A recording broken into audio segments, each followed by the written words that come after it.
Halo Sobat Desain, balik lagi di channel gue Henry ZVD. Kali ini kita akan nge-review manual lagi nih yang berjudul Magic Emperor ya, chapter 493, yang dimana kita masih ngelihat pergolakan politik nih guys ya, pertarungan antara bacot politik yang dimana salah satu yang gue gambar ini yaitu penasihat kekaisaran atau dia menteri ya kali ya, gue lupa pokoknya, yang ternyata telah dijebak selama bertahun-tahun, yang seharusnya strategi dia menang untuk melawan kaisar, ternyata dia sendirilah yang kalah, dan para bawahannya itu yang setia sama dia itu pada berkhianat. Nah, ini seperti sekilas kita ngelihat Jovan di reinkarnasi di masa lalu yang dihianati oleh bawahannya sendiri. Nah, makanya si Jovan tuh udah mulai belajar dari pengalaman di masa lalunya yang ternyata semua dikendalin oleh kayak sekitar blood gitu, apa namanya? Apa sih kayak kecil gitu lah, ular-ular kecil gitu. Nah, kita lanjut lagi. Di sini ternyata kita udah ngeliat nih kekuatan tentang kaisar. Ternyata kaisar nggak sebodoh itu ya.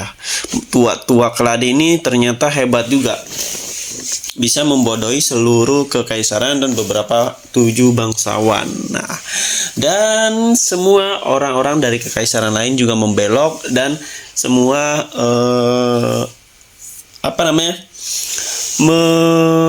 semua berada di pihak kaisar ya, termasuk ini nih yang ini gue gambar ini, 2 orang yang sedang pengawal setianya, siapa sih namanya ini, gue lupa pokoknya.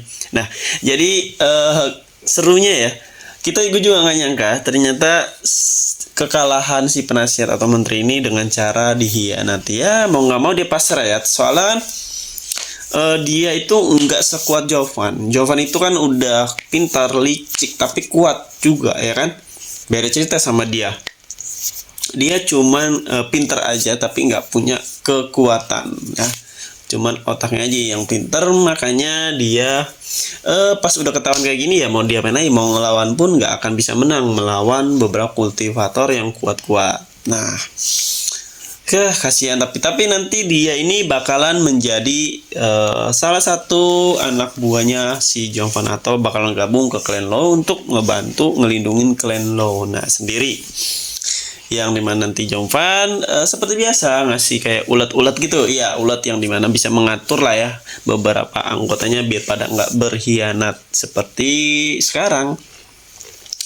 Nah, nanti pun sebenarnya kalau kita bisa bandingin kekuatan mana antara kaisar yang sekarang yang udah dapetin pasukan atau bantuan dari kekaisaran lain ya, pasukan beasts ya, yang kata hewan-hewan itu, kalau kalian ingat hewan-hewan binatang itu.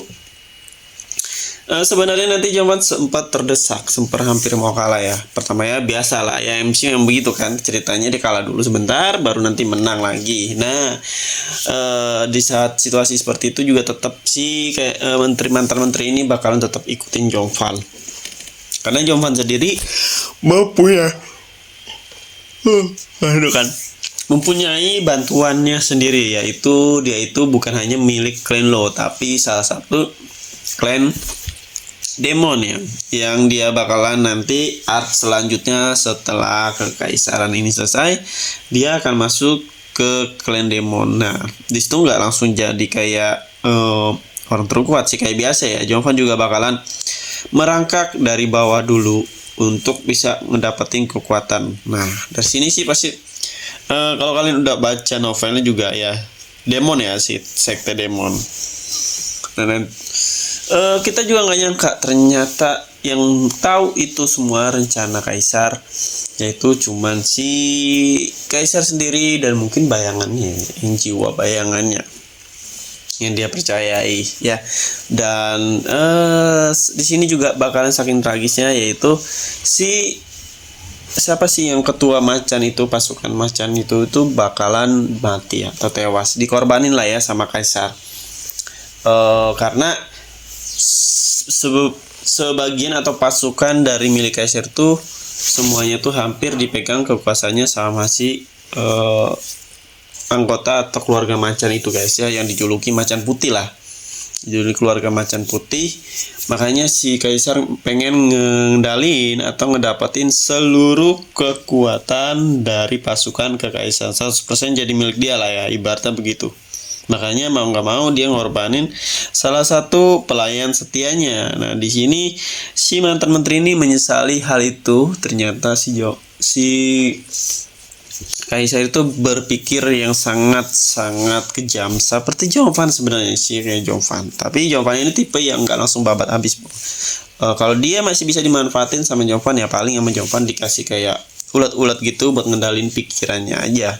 Ya, seperti penasihat yang kemarin tuh sekte mana ya, yang disisa habis sama Jovan biar mengingat nggak ada rencana berkhianat. Ya kejam, tapi begitulah. Tentang politik tuh emang kejam di dalamnya ya guys, bukan hanya tentang siapa yang kuat, tapi siapa yang cerdas, siapa yang pintar mengendalikan situasi. Oke, di sini gue udah mulai gambar salah satu keren-keren juga sebenarnya si pengawal dia ini ya, pengkhianat ini sebenarnya keren-keren juga, pakai topeng. Oke, kita hampir selesai di sini, cuman tinggal mewarnai aja sih ya.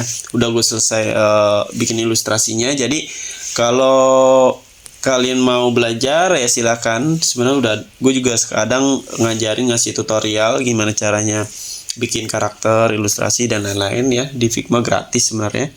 Kalian bisa kepoin aja langsung IG gua, YouTube gua, serta media sosial gue yang lain.